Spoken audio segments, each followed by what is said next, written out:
ജില്ലാ ആശുപത്രിയിൽ സിനോജ് തോമസ് കൂടി ചേരുന്നു. സിനോജ്, അവിടെ എത്ര പേരെ തിരിച്ചറിയാനായിട്ടുണ്ട്? പലയിടത്തും ശരീരഭാഗങ്ങളാണ് കിട്ടുന്നത് എന്നത് വലിയ പ്രതിസന്ധി ഉണ്ടാക്കുന്നു. നിലമ്പൂരിൽ ബന്ധുക്കൾക്ക് മൃതദേഹം തിരിച്ചറിയാൻ എത്തുന്നതിന് ബുദ്ധിമുട്ടുണ്ട്. അതുകൊണ്ട് മേപ്പാടിയിലേക്ക് ഈ മൃതദേഹം മാറ്റണമെന്നൊരു ആവശ്യം പലരും ഉന്നയിക്കുകയും ചെയ്തിരുന്നു. ഇതിലേതെങ്കിലും തരത്തിലുള്ള നടപടികളായിട്ടുണ്ടോ? ചാലിയാർ പുഴയിൽ ഇന്നിപ്പോൾ എപ്പോഴായിരിക്കും തിരച്ചിൽ തുടങ്ങുക? ഇന്നലെ ഏറെ ബുദ്ധിമുട്ടിയാണ് മൃതദേഹം മറുകരയിൽ നിന്നൊക്കെ എത്തിക്കുന്നത് കണ്ടത്. ആംബുലൻസുകളില്ലാത്തൊരു ബുദ്ധിമുട്ടുണ്ടായിരുന്നു. അതൊക്കെ പരിഹരിക്കപ്പെട്ടിട്ടുണ്ടോ?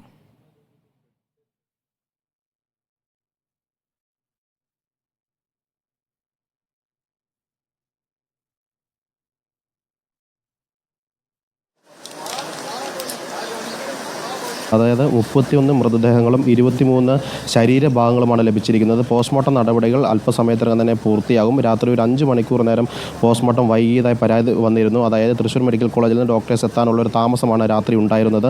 ഏതായാലും പുലർച്ചയോടുകൂടി തന്നെ പോസ്റ്റ്മോർട്ടം ആരംഭിച്ചിരിക്കുന്നു. അല്പസമയത്തിനകം പൂർത്തിയാകുമെന്ന് അറിയിക്കുന്നു. ഇത്രയും മൃതശരീരങ്ങൾ ലഭിച്ചെങ്കിലും 2 കുട്ടികളുടെ മൃതദേഹങ്ങൾ മാത്രമാണ് തിരിച്ചറിയാൻ ബന്ധുക്കൾക്ക് സാധിച്ചിരിക്കുന്നത്. മിൻഹ ഫാത്തിമ സക്കീർ 15 വയസ്സുള്ള കുട്ടിയാണ്. മേപ്പാടി ചേലശ്ശേരി ഉബൈദിന്റെ മകൾ സിയ നൂറിൻ എന്നിങ്ങനെ 2 കുട്ടികളുടെ മൃതദേഹങ്ങൾ മാത്രമാണ് ഇതുവരെ തിരിച്ചറിയാൻ വേണ്ടി സാധിച്ചിരിക്കുന്നത്. നമുക്കറിയാം 12 മുതൽ 20 കിലോമീറ്റർ വരെ ദൂരത്തിൽ ചാലിയാർ വഴിയാണ് മൃതദേഹങ്ങൾ ഒഴുകി വന്നിരിക്കുന്നത്. അതുകൊണ്ട് തന്നെ ഇവിടെ എത്തുന്ന ഉറ്റവർ പോലും ആ മൃതദേഹം കാണുമ്പോൾ അവർക്ക് മൊബൈലിൽ ചിത്രങ്ങൾ നോക്കിയാണ് മൃതദേഹം തിരിച്ചറിയാൻ ശ്രമിക്കുന്നത്. ആ സമയത്ത് പോലും അവർക്ക് മൃതദേഹം തിരിച്ചറിയാൻ കഴിയാത്ത ഒരു സാഹചര്യമുണ്ട്. കാരണം ഇത്രയധികം വെള്ളത്തിലൂടെ ഒഴുകി വന്നതുകൊണ്ട് തന്നെ മൃതദേഹങ്ങൾ തിരിച്ചറിയാൻ കഴിയാത്ത സാഹചര്യം ഉണ്ടായിരുന്നു. ഇന്നലെ രാത്രി അടുത്ത ബന്ധുക്കൾ വന്ന ഒരു മൃതദേഹം തിരിച്ചറിഞ്ഞു. പക്ഷേ ഭാര്യ വന്ന സമയത്ത് ഇതല്ല എന്ന് പറയുന്ന സാഹചര്യം ഉണ്ടായിരുന്നു. അങ്ങനെ ദാരുണമായ സംഭവമാണ് ഇവിടെ നടന്നുകൊണ്ടിരിക്കുന്നത്. മറ്റൊരു കാര്യം, 23 ശരീരഭാഗങ്ങളെന്ന് പറയുന്നു. അതായത് ശരീരത്തിൻ്റെ ഓരോ ഭാഗങ്ങൾ, കൈ, കാല്, അങ്ങനെ ശരീരത്തിൻ്റെ, അതായത് ഒരു കൈക്കുമ്പിളിൽ ഒതുങ്ങുന്ന രീതിയിലുള്ള ശരീരഭാഗങ്ങളായിട്ടാണ് ലഭിച്ചിരിക്കുന്നത്. ഇങ്ങനെ ഈ തിരിച്ചറിയാത്ത മൃതദേഹങ്ങൾ ഇനി തിരിച്ചറിയണമെങ്കിൽ ബന്ധുക്കളുടെ DNA എടുത്ത ശേഷം മാത്രമേ, അതായത് മേപ്പാടിയിലും നിലമ്പൂരിലും അന്വേഷിച്ച ശേഷം കണ്ടെത്താൻ കഴിയാത്ത മൃതശരീരങ്ങൾ അവരുടെ ബന്ധുക്കളുടെ DNA എടുത്ത് മാത്രമേ ഈ ആളുകളെ സ്ഥിരീകരിക്കാൻ കഴിയുള്ളൂ. അതുകൊണ്ട് പോസ്റ്റ്മോർട്ടത്തിൻ്റെ സമയത്ത് തന്നെ DNA ഇവിടുന്ന് ശേഖരിക്കുന്നുണ്ടെന്നാണ് അറിയാൻ വേണ്ടി സാധിച്ചിരിക്കുന്നത്. ഏതായാലും വയനാട്ടിൽ നിന്ന് രാവിലെ മുതൽ തന്നെ ബന്ധുക്കൾ എത്തുന്നുണ്ട്. ചാലിയാർ പുഴയുടെ തീരത്ത് രാവിലെ മുതൽ തന്നെ തിരച്ചിൽ ആരംഭിക്കുമെന്ന് SP അറിയിച്ചിരുന്നു. അതായത് ഇത് വലിയ വെല്ലുവിളി നിറഞ്ഞ ഒരു സാഹചര്യമാണ്. ചാലിയാർ പുഴ മുറിച്ച് കടന്ന് അക്കരെ കടന്ന് വനത്തിലൂടെ വേണം സഞ്ചരിച്ച് പോയി ഈ മൃതശരീര ഭാഗങ്ങൾ കണ്ടെത്തേണ്ടത്. അത് വലിയ ഒരു വെല്ലുവിളിയാണെന്ന്. വയനാട്ടിൽ നിന്നാണോ ചേട്ടാ വരുന്നത്? ആരും കാണാതെ പോയിട്ട് വന്നാണോ?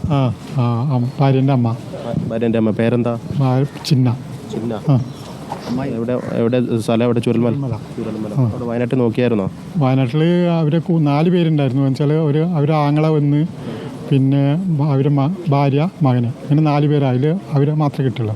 ആങ്ങളെ, ഈ അമ്മയുടെ ആങ്ങളേനെ മാത്രമേ കിട്ടിയുള്ളൂ. അവർ വയനാട്ടിലുണ്ടോ?